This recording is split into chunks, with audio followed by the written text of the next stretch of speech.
So yeah, who are we and what the heck do we do? WAFWA is a very well-respected and somewhat powerful group of all of our fish and wildlife agencies throughout the West. And the Wild Sheep Working Group is just one of many initiatives and working groups that are part of this umbrella that has a lot of strength West-wide. So we had our humble beginning in 2007, and Kevin Hurley, who's on our seminar tonight, was the initial chair of the working group. And we have Terry Cleveland from Wyoming and Jim Karpowitz from Utah to thank. Those two directors led a charge to develop our group. And the need for our group arose initially because of the Payette National Forest decision concerning domestic sheep grazing that was impacting the Bighorn sheep in the Snake River area of Hell's Canyon. And so our task was to develop recommendations for domestic sheep management in wild sheep habitat. Here are logos of most of the organizations and agencies, public land and wildlife agencies that are part of the Wild Sheep Working Group. And it not only includes bighorn sheep, but also thinhorn sheep, Dall sheep, stone sheep. So it's from the Yukon territory all the way to Texas, from California to North Dakota, and all the states in between that have wild sheep.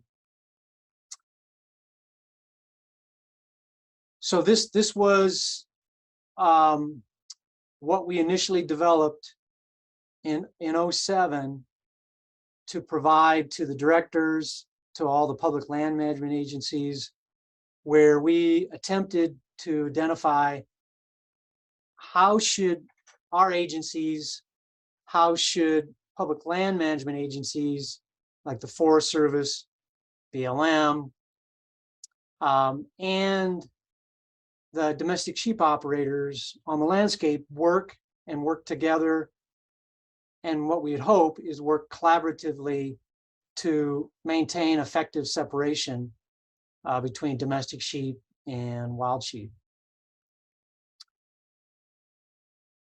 And we've been working on that mission since the beginning. And here are the four main tenets of our mission. Identify priority issues and topics that are challenging our wild sheep. Collaboratively develop solutions. Foster strong relationships amongst the state, provincial, territorial agencies, our federal land management agencies, indigenous groups, and wild sheep advocates. And also to engage, not to be live in a cave, but to reach out with an olive branch with domestic livestock operators that are sharing the landscape with our wild sheep. This is really, really important. And then we produced some other publications that talk about our challenges. And you can probably boil them down to a few that you can fit on your hands, your fingers. Habitat, habitat quality, encroachment, competition within the habitat areas. Probably the biggest one for bighorn is disease. Probably nothing new to people on the call tonight. And we'll get into some of the issues and our strategies to try to resolve and try to find some positive solutions out the back end. Predation is always an issue depending on where you're at in the West, and is always out there. Climate change, and talk a little bit about that tonight.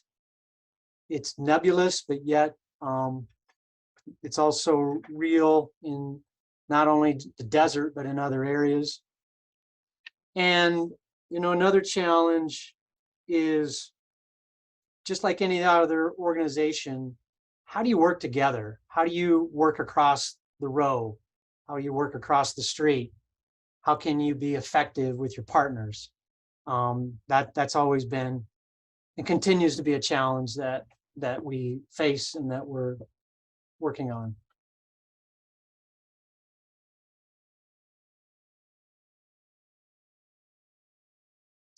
Here's a little animation of what we had, what was left, and what we have today. The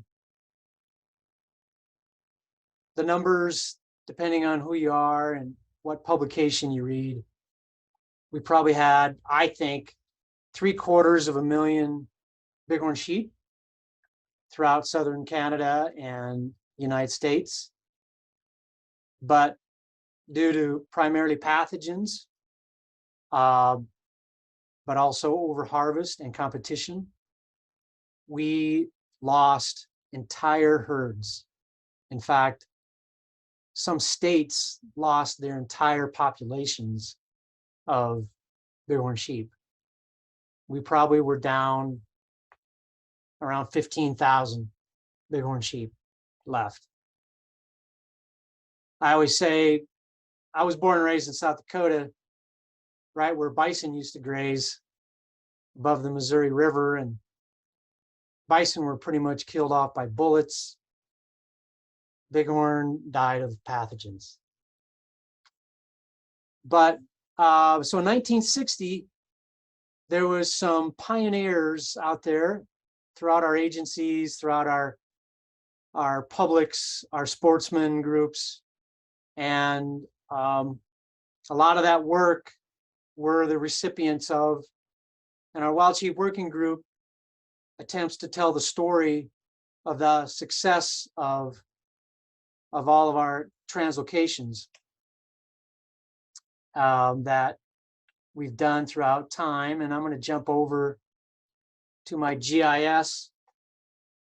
So here is the current distribution of bighorn sheep throughout the West. And we're pretty proud that we've been able to restore many of these populations. And again, much of this work was done before the working group was formed, but the working group has been kind of the place that we show off all of our successes. And so the chair of the working group is responsible for herding the cats, or in this case, herding the sheep, to be a clearinghouse of all of our data. So we've got GIS shape files of all of our occupied habitat. And we also have all of the successes of our translocations. The green dots are all the places that we've captured bighorn sheep to help restore them somewhere else. And as Kevin has stated in the past, the lines that connect the dots are kind of like the Southwest Airlines travel lines. And so you get a picture of, that's collaboration. That's helping each other. That's working toward a common goal. That we went across a lot of our boundaries, whether it was state to state or Canada to the US, to help restore bighorn sheep in all the Western states.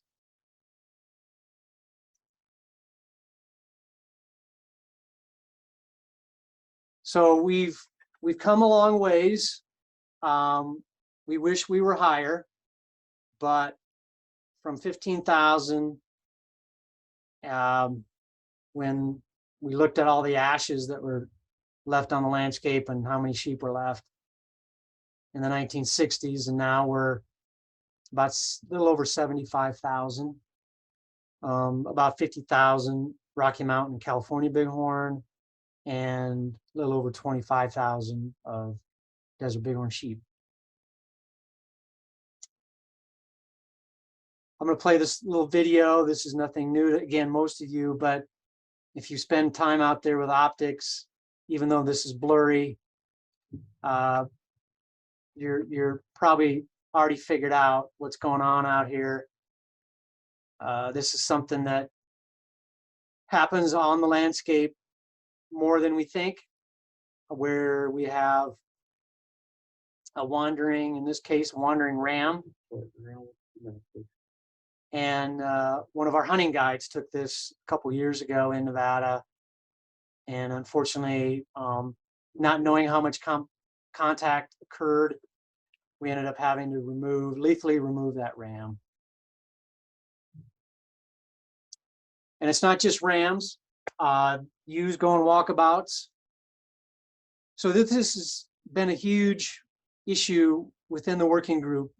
And we didn't always have all the answers to how to deal with it. So it was back in 2014, kind of had a glimmer in our eyes and talked about some ideas and ways to go about it. In 2015, we initiated the West-wide Wild Sheep Adaptive Disease Management Venture, or the DMV for short. And it was a real focused project of the Wild Sheep Working Group to really deal with the respiratory disease that is caused by several bacteria, with one major trigger bacteria, ultimately causes pneumonia. And then, unfortunately, it's the gift that keeps on giving. The problem is we have reoccurring high lamb mortality, and that is probably the biggest reason why we have populations that continue to decline year after year after year, that have experienced a pathogen spillover.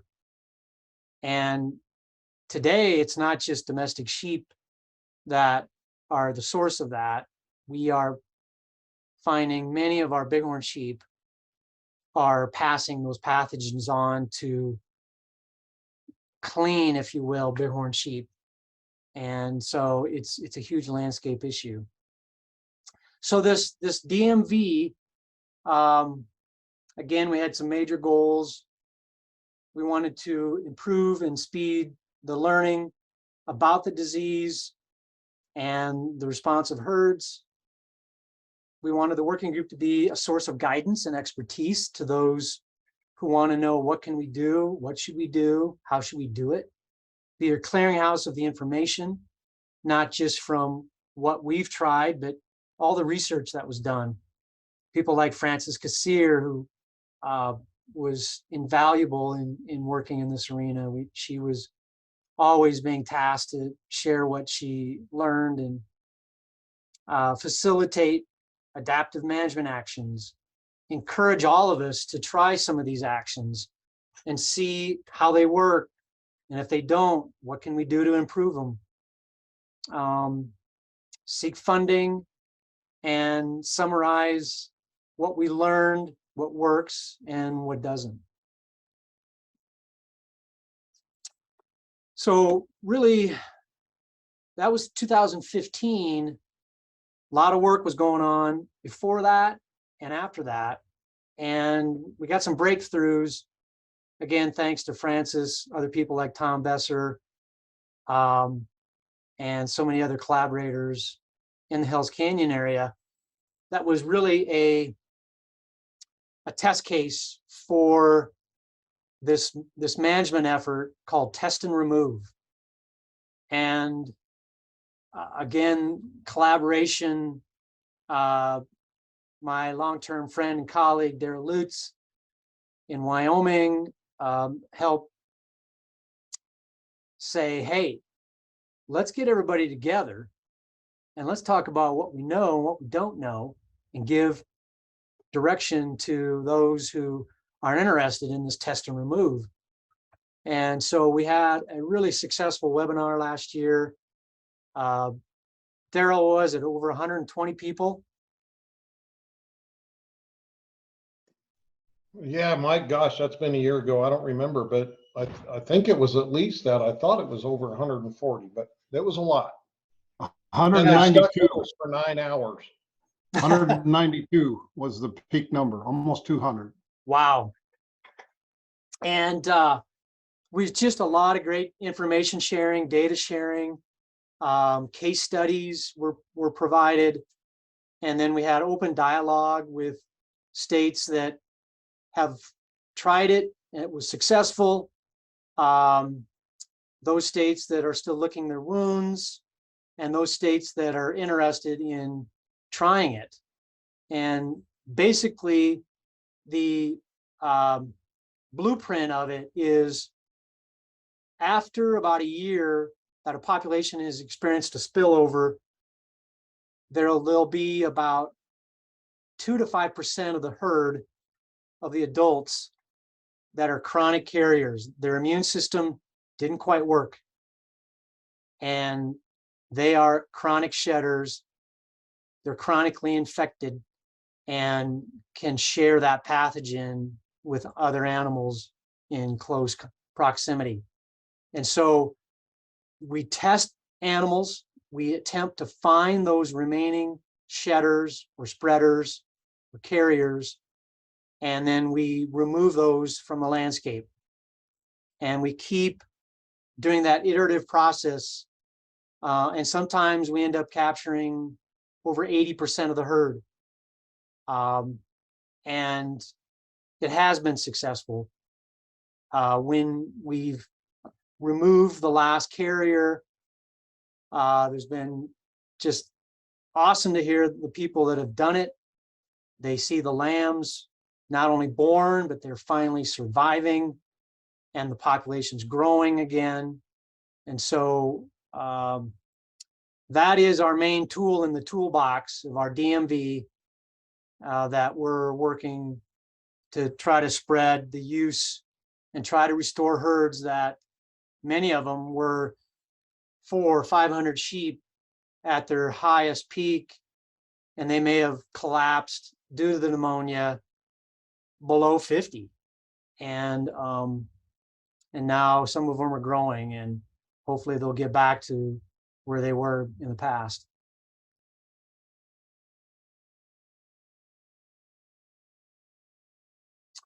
Some of the other things that we're collaboratively working on, risk of contact, and trying to model what is the level of threat that a domestic sheep herd may have near a wild sheep herd, or even a bighorn herd that is fallen prey to a pathogen spillover, and it may be close contact with a population that's naive to the pathogens, and trying to quantify that risk on the landscape, going to our federal land management partners with that information, with the modeling effort, and trying to find solutions to that, which can be difficult. So that's something that we've been working on. We're working on West-wide capture and handling guidelines, trying to maintain minimum standards to whether it's animal welfare, using the latest, greatest technology when we're doing captures, when we're trying to do translocations, starting new herds. All that information that we've gathered in the past, we're sharing. We're constantly stealing ideas from one another, and it's okay, because somebody's always beat us to the punch learn something so that we don't have to reinvent the wheel, and we can learn from others, and not necessarily their mistakes, but their trials and tribulations, and be more successful. And again, that's what the working group is all about. And then we update a bunch of information. One of the things I wanted to share a little bit tonight was a story map that we are working on. And many of you may have heard story map, storyboard. Folks behind the scenes with the keyboard and the mapping expertise are with the U.S. Forest Service. And it kind of tells the story of the working group. So I'm just going to go through a few of the slides. Again, it talks about who we are, where we're all from, origin of wild sheep coming across the Bering Land Bridge from the Old World to North America, where all the different subspecies of wild sheep exist, and land management, where there are domestic sheep and land management owners. So this is an interactive map where you can overlay where the sheep are, where wild sheep are, and where domestic sheep are, both on BLM lands and U.S. Forest Service lands. And the disease issue, the timeline that we just went through, 1800s, early, mid-1900s, and today, where sheep are, translocation map, some of the individual projects and initiatives that are happening throughout the West in various states, and then across multiple states together.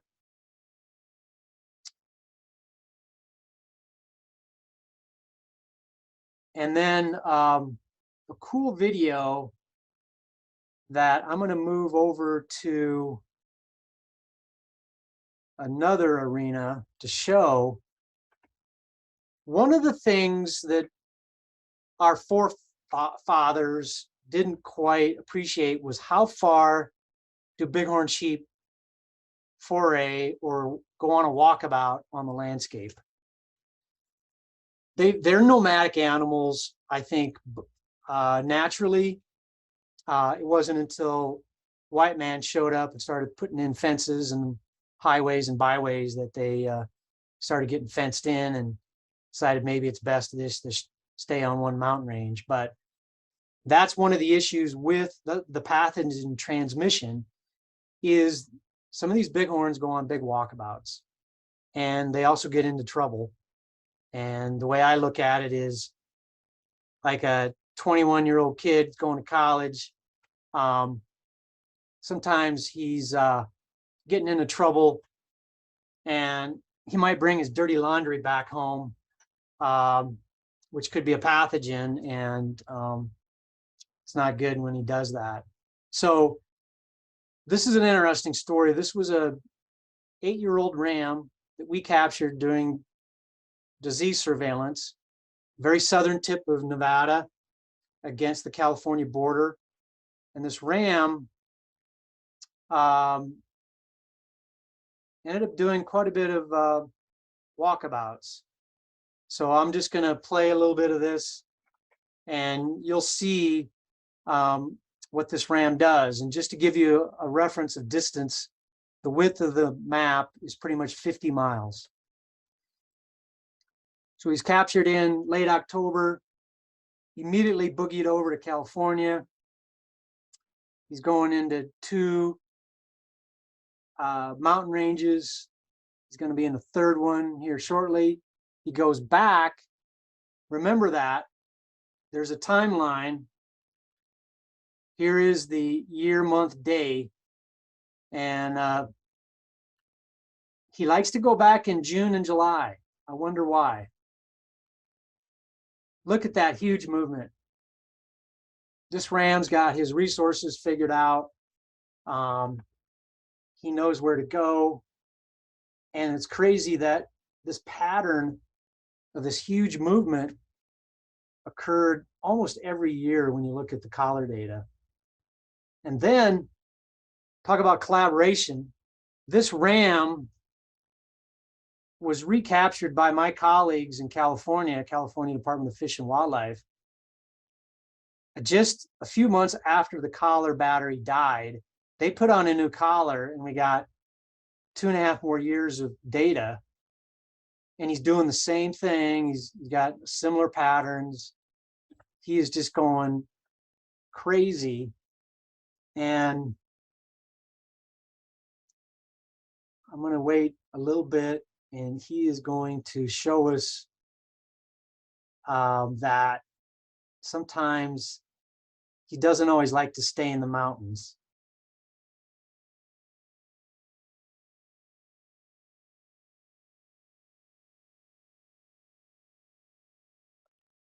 So he went down to these center pivot fields. And for all we know, there could have been domestic sheep on those fields. So,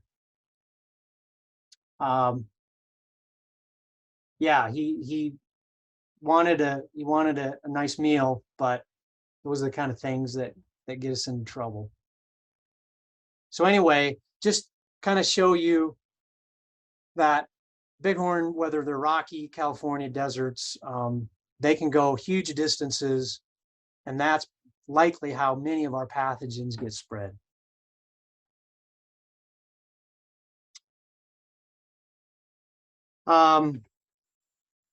Any questions so far? Please shout them out.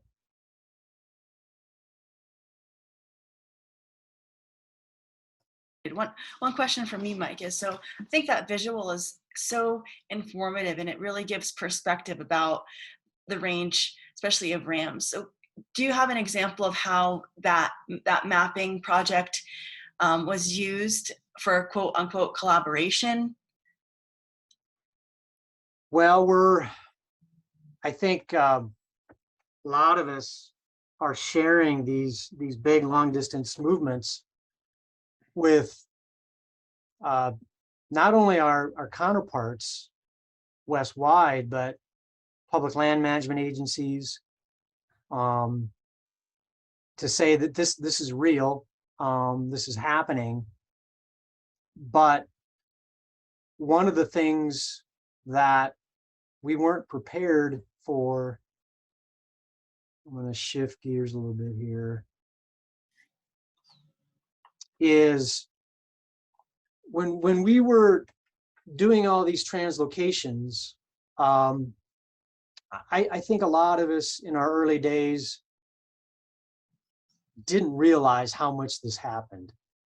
And we were thinking about, well, how far should we, or how close should we be from a domestic sheep operation on BLM land or Forest Service lands? Is it 5 miles? Is it 10 miles? And probably should be more than that, but many of our herds, whether I was in Nevada or New Mexico or Utah, we probably put wild sheep back into wild sheep habitat, probably too close to domestics. And this data, this collar data, shows that depending on the landscape,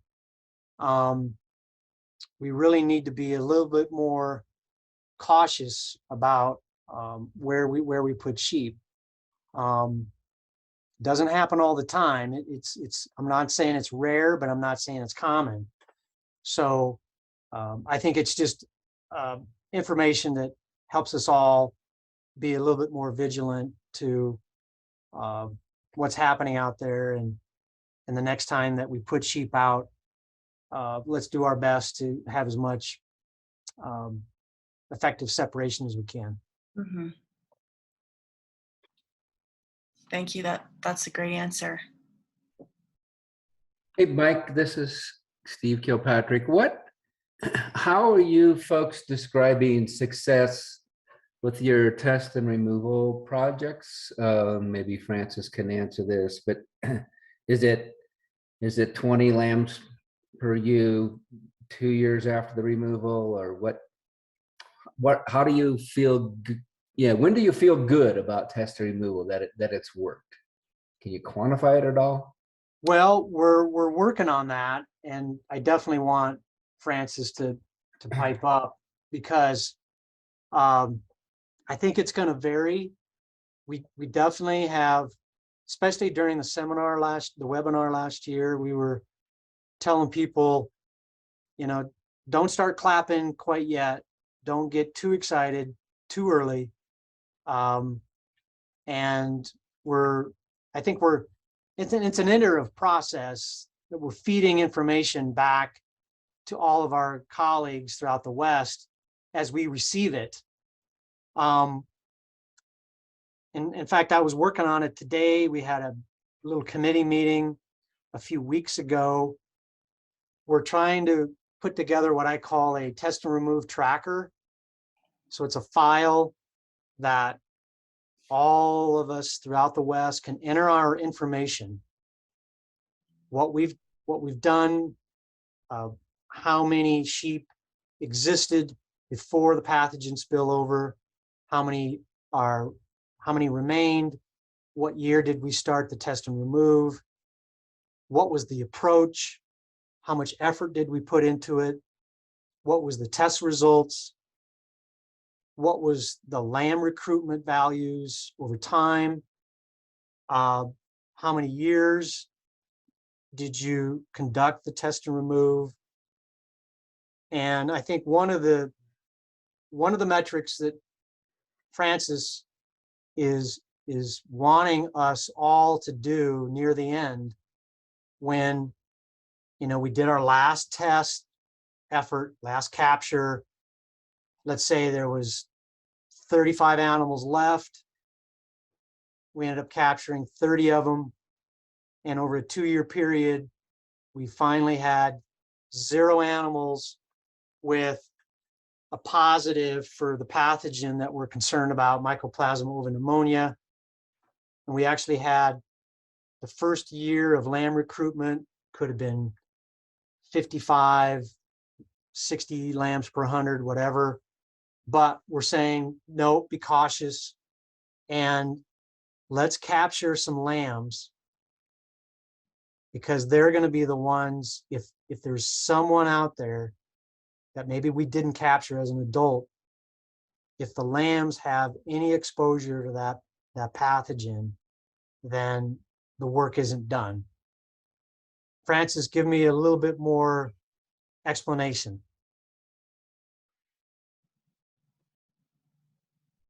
Oh, thanks, Mike. Thanks, Steve, for asking the question. Yeah, I think Mike's right that it is an iterative thing. I feel like the purpose of it is to clear MOB from populations. However, and in order to know that that has happened, as Mike said, testing some lambs will be a good indication of that. And then, I mean, obviously the real purpose is to increase lamb survival, but I think that will happen if MOB is cleared. However, I've kind of been wondering whether it might, like I'm curious to see how these different experiments go that Mike's been talking about, that, there's a lot of people trying it out. And I think it's really good that Mike's putting together that forum. And I hope that maybe we can get together next summer again and have another meeting or video conference, just comparing notes about, or maybe next fall, about how things went and what people are thinking. Just comparing notes, because I get the thing I'm trying to get at here is that maybe in some cases you can't really clear a MOBI, but you could just reduce the prevalence, and perhaps that'll be positive for the population. And I'm thinking about the Wind River population, in that maybe some of those herd groups aren't accessible, but just getting lamb recruitment up by reducing the prevalence of MOBI might be an option in some places. I don't know. I'd like to, if anybody here, I know Todd's tried test to remove, or I know Wyoming is trying it right now, and anybody has any ideas about that. But originally, I thought my objective was to clear MOBI, and that can be done. I don't know, Mike, what's going on in the snowstorms right now, because you've been doing that there, so you're on mute. muted. Kevin, do you have something you wanted to say before? No, you were muted. So I would, getting back to Steve's question, and then I'll answer the snowstorms, is I think all of us have quite a bit of good lamb recruitment data from our surveys prior to the pathogen spillover. And so certainly if you ultimately cleared the herd of mycoplasma, our trigger pathogen, then you would think that if everything is equal, resources, everything else, that you would see a similar lamb ratio in the fall, in the winter. So I think for us, if we had an average lamb ratio of 35 for desert bighorn sheep, but yet we were in the teens, if not single digits, after the pathogen spillover, we need to see that near 30, 35 to say that we've had success. But I think Francis is right. Our eyes are wide open. I think sometimes because of challenges, logistics, we may not be able to do that in every herd that we're attempting to restore. But if we can get that lamb ratio up higher so that it keeps sliding backwards, that there's enough lambs that it's going to be, we'll have enough recruitment to build that herd. But just like anything new, we had some skepticism, but I go back to thank Daryl. I think we opened up a lot of eyes last summer. And I think we have a lot more people willing to try it. It's not for everyone. I've got herds like Oregon and so many other states, just like Wyoming, went through a pathogen spillover. We're 800 sheep. There's 150 left. It's low density. I cannot conduct test and remove. It's just not effective. So we've still got to look for alternative ways to restore herds that still have a fair number of sheep left. But I'm really excited that we're working together. Every time something comes up new, we're sharing it. People are adapting to it, and that's what I wanted to see out of the DMV.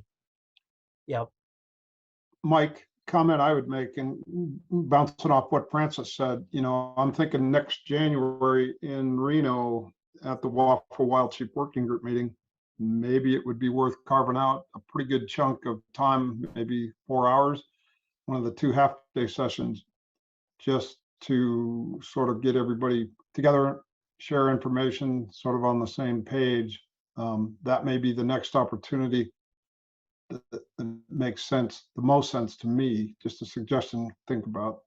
No, that's a great idea, because we're going to launch this tracker pretty quick. In fact, if I had more time, I was going to get hold of Francis today and talk to you about some revisions that Todd and I worked on. Yep, collaboration that happens every day with the working group. And so I think we'll be able to give the assignment to all the states and provinces to say, you've got 4 months to enter your data, and we're going to summarize it, analyze it, and then in January at the Wild Sheep Show, let's review what has been happening and what we've learned. Yep. Mike, I don't know if you looked at the tiles, but Froy is on from Texas, and so obviously they've entered this disease management business the last couple of years that they never had to worry about before. Yeah. I was always jealous of Texas. They were just all giddy about the restoration efforts, and it's like, gosh, I'm glad I don't have to deal with pathogens, and unfortunately. Well, I normally go over. Steve, you got a question? I'm pretty much done. Well, you can answer it now or later or never. I was just curious. You mentioned in the WAFWA recommendations the pack goat issue, and right here where we're at in Wyoming, Shoshone took it on, Shoshone National Forest, and you and Kevin and Besser and I and others were with the North American pack goat folks a couple years ago. And where has that gone? Have any other forests made the giant bold step that the Shoshone National Forest did with pack goats? Not that I'm aware of. We do have a pack animal committee. People cross-section throughout the West, including Canada. We've met a couple times. It's been dark a little bit the last 6 months. We haven't done much on, but we were trying to develop an issue statement that is, I guess, more suggestive, and it's going to be suggestive to our public land management agencies, that here's what we know, here's what we don't know. Not only pack goats, pack llamas, they're really different, quite a bit different. And recommendations that, whether it's a BLM district, whether it's a national park, whether it's a forest, U.S. forest somewhere, is here is the collective wisdom in the wild sheep arena, with hopeful more interaction with pack animal owners. And just like the Shoshone Forest, we can't make people do the right thing, but we can set up some sideboards, a platform, a blueprint, like the Shoshone National Forest, where we're suggesting testing, we're suggesting at least more awareness. So we're not there yet to launch. Here is WAFWA's recommendations to all the public land management agencies. And we're asking those organizations, be it a district, be it a forest, that if you have the opportunity to revise your land use plan, here's the guidance that we're giving you on managing pack goats associated with nearby wild sheep. So we're not there yet, but we're moving toward that goal. Kevin. It's a long ways from where a lot of us are centered at, but 5 weeks ago in Whitehorse, Yukon, we had our Thin Horn Sheep Summit #3. And for the last decade or so, we've really tried to put a lot of emphasis and daylight on this preventive issue up north, so that Dall sheep and stone sheep don't have to face the same gauntlet or challenge that bighorns have had in the western states and the lower provinces of Alberta and BC. I see Ian Gaisley's on here from Alberta, but it's really heartening to look at what's happened in the last 8 to 10 years up north. And so don't want to get into it too deeply, but we are trying, a lot of people working together to make sure that dolls and stones don't have to run the same gauntlet that bighorns have. Because immunologically, they're probably quite naive. Yep.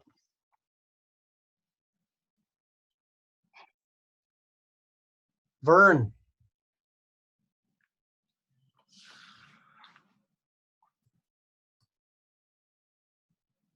You may be still muted. There we go. Right. Go ahead, we can hear you. Okay. I think Kevin's suggestion of doing something at the upcoming show has a lot of merit. And I do believe, though, there are two groups that really should be addressed. One being the scientists and managers that are on this call and have been participating all along. And the other being some of the other members of the foundation that have an interest in hunting and having as many people on as possible, and may have questions regarding the wisdom of reducing numbers. So perhaps something during the annual meeting or a special seminar would be appropriate for that, in addition to the science center. Kevin, I don't know what you think. Vern, let's talk offline because you're really garbled there. We'll talk offline on that. Okay. Yeah, it was hard to hear you, Vern. Sorry. Sorry about that. In the middle of nowhere. Still a little garbled. Were you talking about test and remove or pack animals? Test and remove. Is that any better? Now you're loud and clear. Oh, okay. Sorry about that. So you wanted the scientists to get engaged? Well, I think what Kevin was talking about was engaging the scientists. My suggestion is that a more lay, audience-friendly presentation might also be appropriate and helpful, so that members of the foundation whose interest is not necessarily science, but are concerned with conservation and efforts to move things forward would have a better understanding of this. Just something to think about. Thank you, Vern. And on behalf of the National Bighorn Sheep Center, I'll say, for those on the call this evening who have topics that Oh, Howdy. oops. I'm interested in some grass. For those of us on the call that would appreciate a forum to discuss topics, to ask questions, have people answer, I would love to see the National Bighorn Sheep Center play an even more active role in just that. So please look to us as a resource to get to be a platform for those types of conversations. Definitely, Sarah. I'm not going to be bashful to lean on you now that I know you. Good. Yeah. You can do it. And we're building out like what we call our folks interested in webinars. It's nearly 200 right now. So we see that growing. And if you have folks who would be interested in this type of material, please send their information our way. Do you know if there's any students on tonight? Tonight there is not. Thank you for asking that. So earlier today, Mike and I touched base about the content for the program, and I asked Mike if he would be interested in sharing some words of advice for undergrads or grad students. And so we're going to start reaching out to colleges and universities so that folks, undergrad and grad in the wildlife space, biology space, will see the Sheep Center as a resource. Well, I know there's a former student out there that's a working stiff now, Kylie. So but I do agree, if there is an opportunity for us to connect with us crazy wild sheep scientists, biologists, enthusiasts, to those younger people who have the passion and the interest. We definitely want to pass on our thoughts, and I do want to give a shout out to Ryan Brock, who's on, that he's teaching a lot of the younger ones in grade school of maintaining that passion, and in hopes that one day they could be a leader in the wild sheep arena. Thank you, Ryan. He's on our. Ian? Yep. Hi.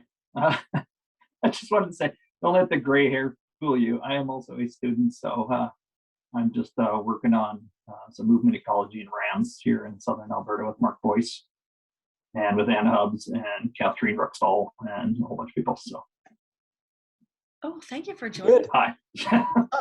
That's awesome. So you came in a little bit later than most to the going back to school. Yeah, just a little bit, yeah. I have an ongoing joke that I want to finish my PhD before I get a discount on my car insurance. So Great. Well, good luck with, you got some great people you're working with up there. yeah, thanks. Steve. Yeah, Mike, just so you're aware, we started the webinar series, and Sarah did hold Zoom meetings with, I think we had Kevin on, we had Perry Wolf on, and maybe we tapped Francis, but a bunch of folks. So we got a nice starter list of topics, and some of them very specific, some of them very general, but we are wide open to what we do with this webinar series, with, trying to, our mission and our agreement with National Wild Sheep is to spread the word through outreach. And this was the first thing that came to my mind, that, hey, let's try to do it this way. And yeah, it's working fairly well. Of course, I'm a science nerd, and I'm just like, how come there aren't more people aren't signed up? But I think we're going to get there. But any ideas, suggestions you new folks have, and especially students, that'd be awesome if we had something focused on students. So great idea. We're wide open. This is a brand new program. Let's make it work for everyone, that we can and make it quite versatile and flexible, so we can address different audiences. I wouldn't mind having some pack goat owners on with us, and get their perspective, and maybe we can garner and corral a district manager, a forest supervisor, and talk about how would we go about understanding the best things to do for managing those public lands for effective separation between wild sheep and pack animals. Yeah. I think Curtis King would certainly step up, Mike. Yeah. That would be good, Kevin, because after our meeting, I think I shared the link to you, but not others. A podcast came out, and it was so full of misinformation about that meeting and about who you were, Kevin, and who I was. And it was like, whoa, didn't quite get this right. But so yeah, that would be a good topic, Sarah. Noted.